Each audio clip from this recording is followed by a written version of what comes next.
Hi guys, welcome to the summary of episode 3 ICT Mentorship 2022.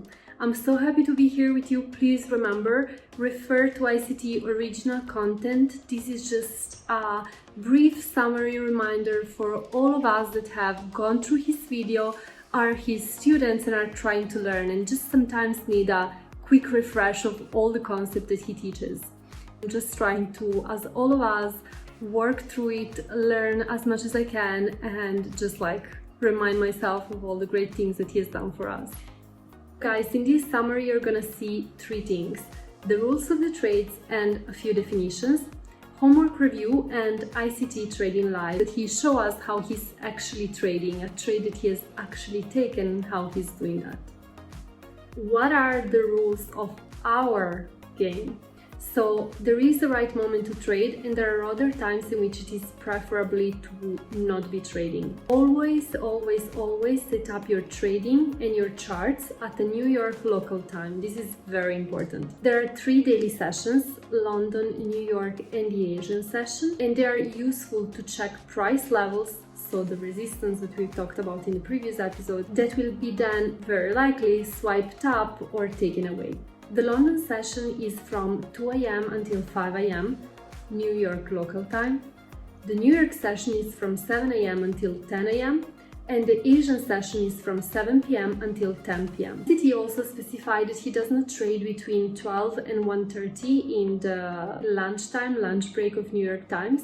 He doesn't go into details of why, how, and so on and so forth. He just says that it's a little bit of fuzzy moment and unreliable. Better not be trading them. So guys, a few definitions. The internal range liquidity means looking for short-term lows or highs inside a price leg that we are retracing back into.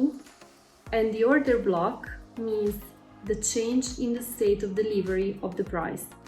He talks about the fact that his students from the membership actually know this concept much better than we are, but let's keep these definitions in mind because I believe we are gonna actually need them later on. Okay guys, let's start with the homework review. In episode 2 we got some homework, something that we needed to check, and now let's read and see how actually ICT talks about that. We can see 2 different exclamation points and also buy-side liquidity level and sell-side liquidity levels. The 2 exclamation points are moments in which it's very likely that we see shifts in market structure. So I'm not talking about breaks here, he talks about shifts. We will have to look at them closely on a shorter time frame. Where you see the arrow, exactly in this screenshot where you see the arrow, we see a swing high forming. What does the price do after? Right after that swing high has formed, the price taps into a liquidity pool, the sell side liquidity. And then, right after, what does it do? It goes up and it forms a higher high, a swing high, higher than the previous one, right? The one that has just formed. That is technically a break in market structure. Not every break in market structure is significant, but this one is. Why? Because it has taken away liquidity from the marketplace by doing that. So this is the moment in which we will start searching for the liquidity on the opposite side, because we believe that the price will be drawn to it, will be looking to go in that direction. Now you see the full screenshot of all the marks up that ICT has done on the chart. Of course, those marks up are all for us and he doesn't need them. He just reads the charts like that, like a magician. That's not us, so we take all the markups and we look at them a little bit more closer. Guys, let me zoom in for us. On the 2 minutes chart, first we want to see if a fair value gap was formed on the following candle to the one that has broken the market structure. So the one in which we start thinking, oh wow, there is a break in market structure, is the one that has the light bulb. The one with the red arrow is the candle that we look up for to understand if it's gonna or not create a fair value gap for the previous candle. And in this case, we see it on the green bubble, fair value gap. This is our fair value gap formed by the second candle. So keep it in mind. This is what in the previous episode he has explained as a moment in which we are really looking for an entry because there is fair value gap, it's been formed, and now we are waiting for the third candle to probably go and tap a little bit into it, or the subsequent candles. This is very interesting for us because, as we've seen in episode 2, here is really the moment in which we start thinking, okay, I gotta enter, I gotta have a position here. One of the subsequent candles, if not the subsequent candle, is gonna tap into that liquidity pool, into that fair value gap, and go up. This is important for us because here we see really the formation of the breaking market structure, the fair value gap, and then the candle or candles with which we can actually consider entering our long position. Now let's go to the other side.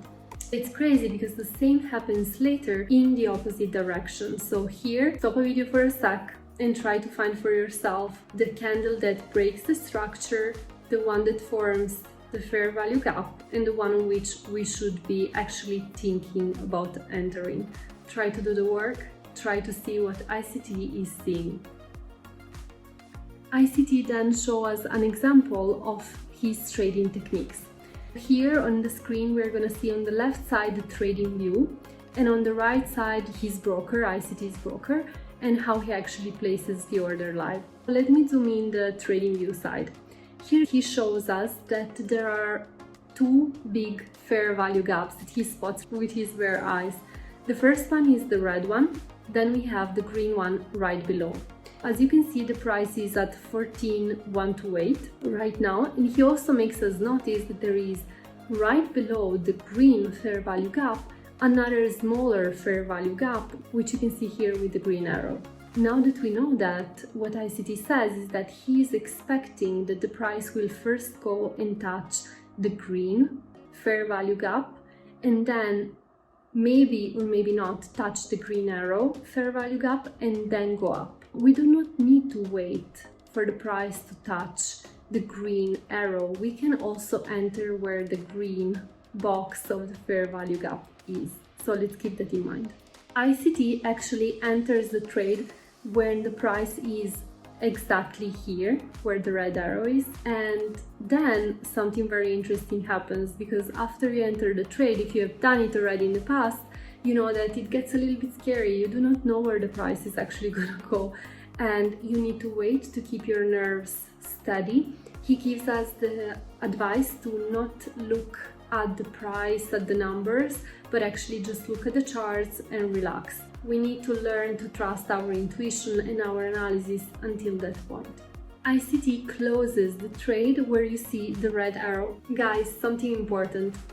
In the description below there is a link to download the PDF version of these summaries. Sometimes it's really necessary to kind of like stop, zoom in, and see exactly what he's doing step by step.